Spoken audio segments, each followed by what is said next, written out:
ताई काकू, ताई काकू, ताई काकू, पहा बरे आम्ही कोणास आणले आहे. आम्ही बाळम भटजींना सोबत घेऊन आलो आहोत. चला, म्हणजे आमची सुटका झाली म्हणायची. पण बाळम भटजी, आम्ही एवढा आग्रह केला तेव्हा थांबला नव्हतात. माधवाचे बरे ऐकले. माधवाच्या जिभेवरच खडी साखर आहे हो. आणि त्याच्या गोडव्यामुळेच माणूस आधीच विरघळतो. आणि त्यात बुद्धी चातुर्य, मग तर काही विचारायलाच नको. शेवटी ते बाळम भटजींचे लेकरूच. त्यांचा मायापाश तोडणे बाळम भटजींच्यांनी काही शक्य नव्हते. पण बरे झाले हो बाळम भटजी, तुम्ही आलात ते. नाही म्हणजे घर सोडून तुम्हालाही चैन पडत नसेलच, नाही का? हो, आणि हिशोबाशिवायही. चला, आता ही हिशोबाची बाडे आधी तुमच्या स्वाधीन करतो, म्हणजे मी सुटलो. बरे, अरे त्यांना का दारातच उभे करायचे आहे? बाळम भटजी, या आत, या घरात, नाहीतर जाल परत निघून.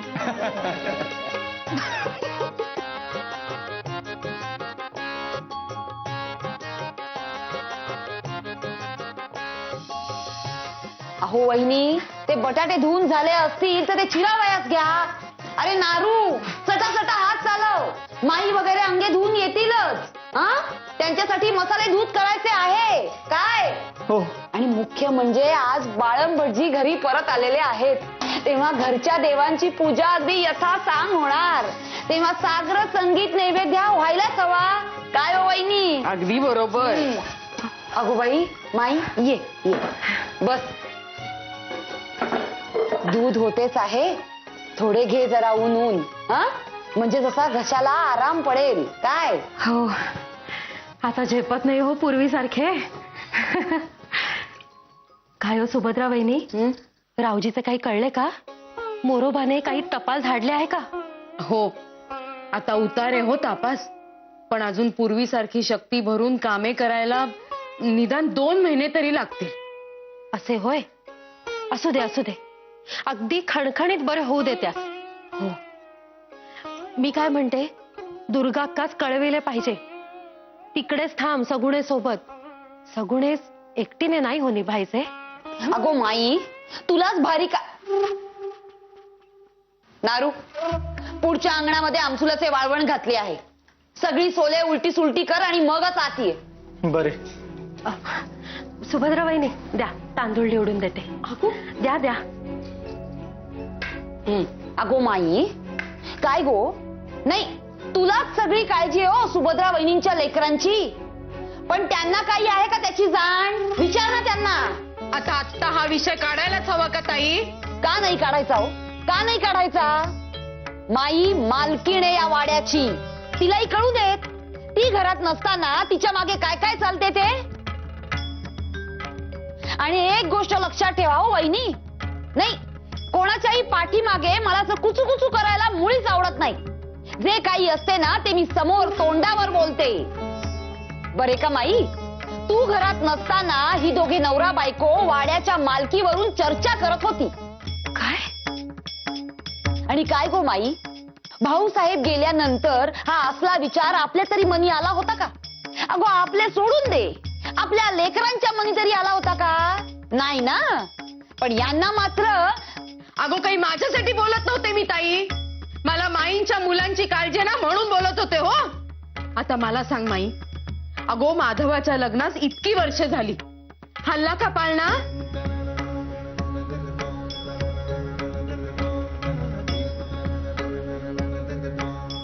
नाही ना. आणि काही चिन्ह देखील दिसत नाहीयेत हो. आता मला सांग माई, अगो उद्या रमेने माहेरच्यांची आणि माधवाने बाहेरच्यांची भर टाकली तर आबाबाबांनी कोठे जायचे? मग आता मला सांग माई, नको का काळजी करावयास? अगो आपण आज आहोत, आपले लगामेत म्हणून आटोक्यात येतो रमा माधव. उद्या आपण वर गेल्यानंतर मोकळेच या दोघांना रान. अगो समाज कल्याणासाठी दान देखील करतील या वाड्याचे. मग मला सांग, आबाबाबांनी कुठे जायचे? नको काळजी करायला त्यांची? माणसानी पुढचा देखील विचार करावा म्हणते मी.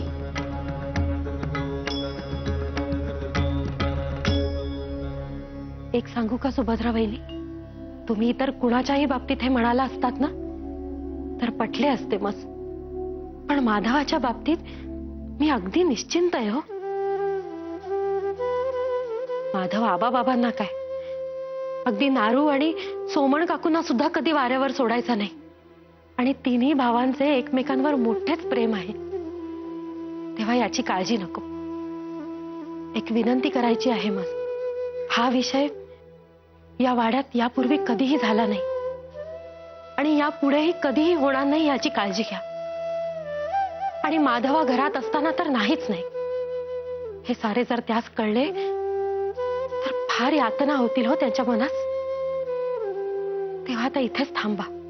ज्याचे करावे भले तो म्हणतो माझेच खरे.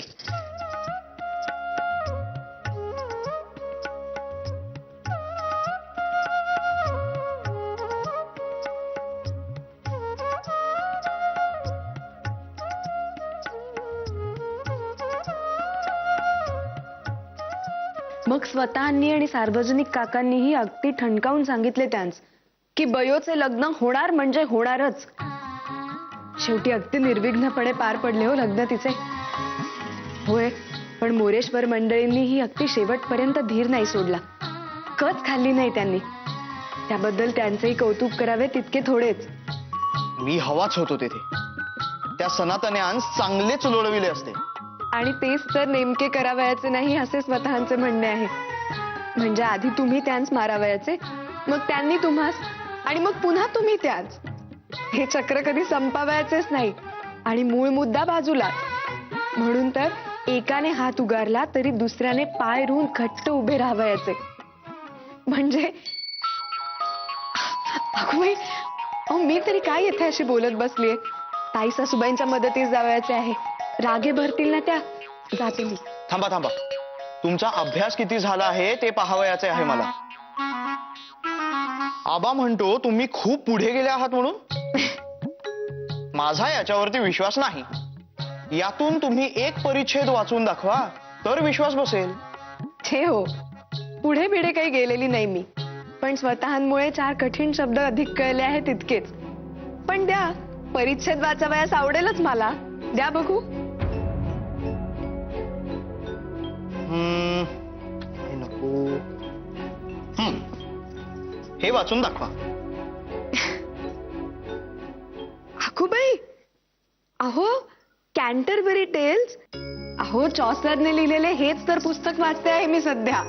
हा दिलेला परिच्छेद वाचून दाखवा न अडखळता, तरच खरे वाटेल मला. न अडखळता? वा वा, असे नाही हा. बरे, त्यापेक्षा मी वाचून अर्थ सांगेन तुम्हाला. हो, पण तुम्हाच ठाऊक आहे का अर्थ याचा? अहो तुम्ही आधी सांगा, मग बघू. बरे.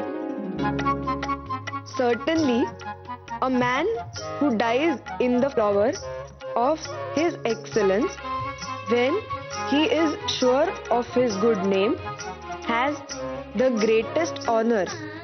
Then he brings no shame upon himself or upon his friend.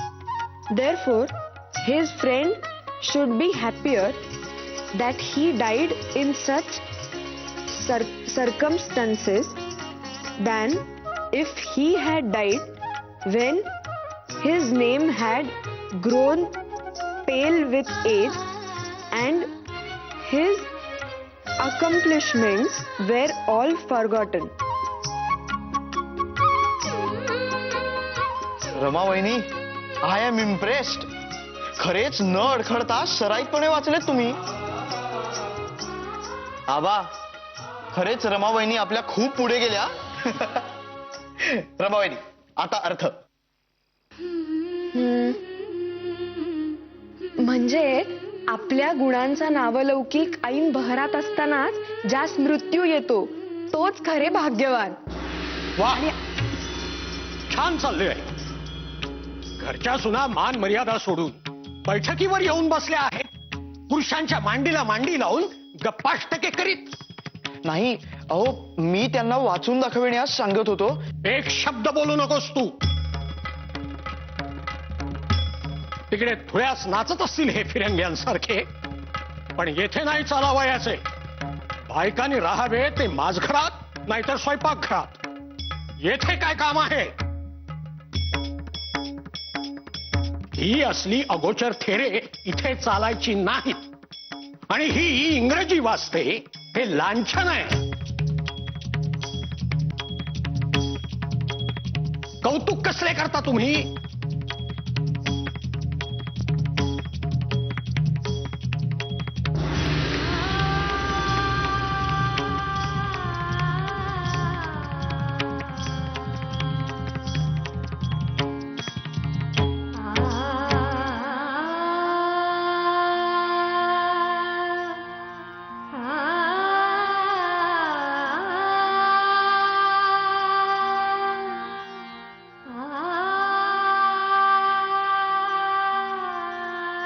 रमाबाईनी, तुम्ही त्यांचे म्हणणे मनाला लावून घेऊ नका. अहो, तुम्हाला माहिती आहे ना त्यांचा स्वभाव. आबा बाबा इकडे या रे. वहिनी, आम्ही आलोच.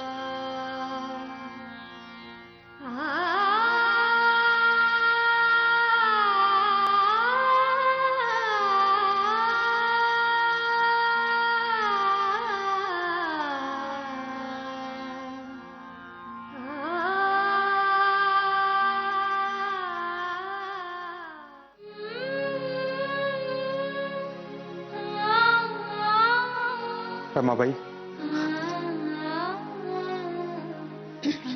काय? काय झाले? कोणी काही बोलले का? नाही, आपण बसा, मी गुळपाणी घेऊन आलेच. नाही, नको.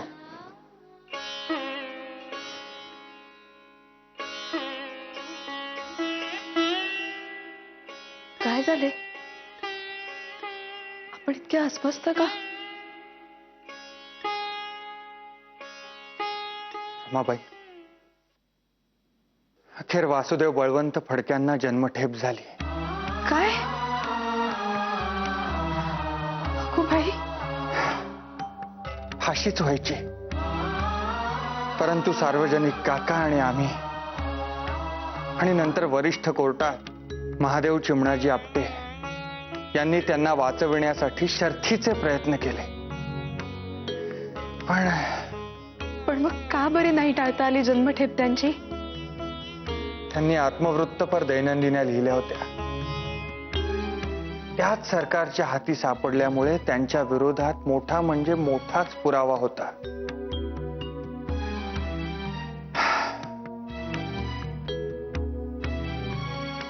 फार झगडावे लागले फाशी टाळण्यासाठी. परंतु त्या पुराव्यांमुळे जन्मठेप काही टाळता आली नाही. आत्मपर लेखनात स्वच्छ शब्दात सरकारवरील रोष आणि उठाव करण्याची उसळती इच्छा त्यांनी प्रकट केली होती.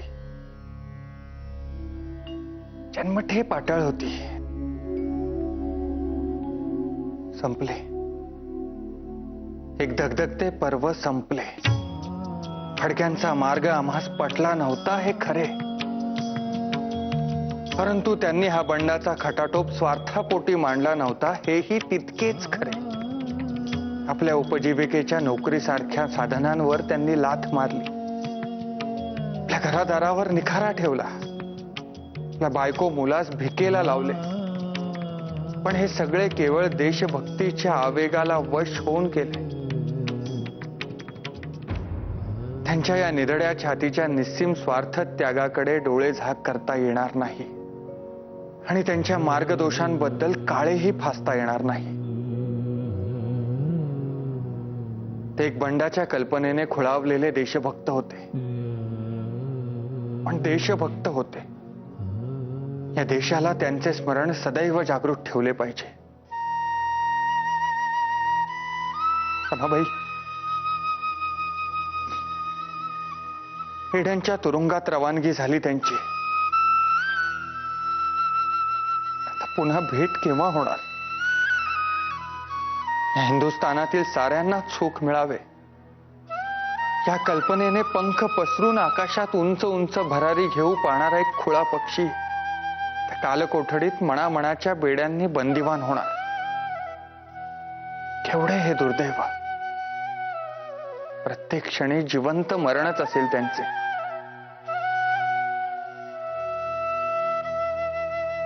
कारण पंख छाटल्याचे दुःख एकदाच होते,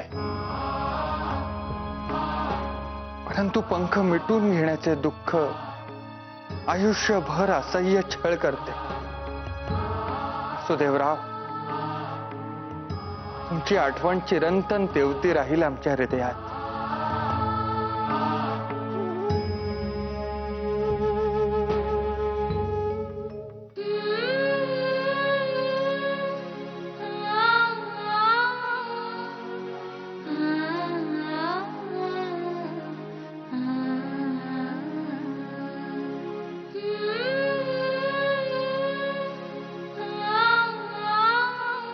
रमाबाईनी काय हो, काही बिनसले?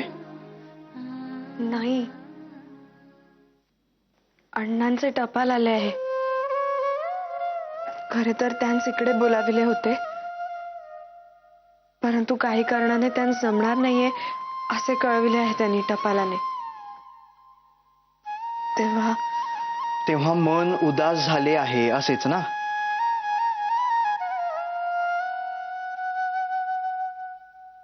बरे, मग तुमचे मन प्रसन्न होईल अशी एक वस्तू आहे माझ्याकडे. कोणती?